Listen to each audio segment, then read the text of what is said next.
Oi pessoal, tudo bom? Um recadinho pra vocês, tá? Lareira a gás, churrasqueira a gás, chapeira a gás. Elas precisam de manutenção periódica, viu? Pelo menos uma vez por ano. Você tem que estar fazendo uma manutenção no sistema de gás, verificando o flexível, as torneiras, as válvulas, porque são peças que se desgastam, porque é um produto que esquenta muito. Então a vida útil delas acaba sendo menor do que se fosse o uso habitual.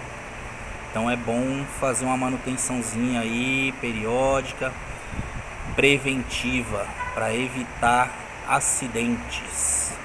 Beleza? Valeu!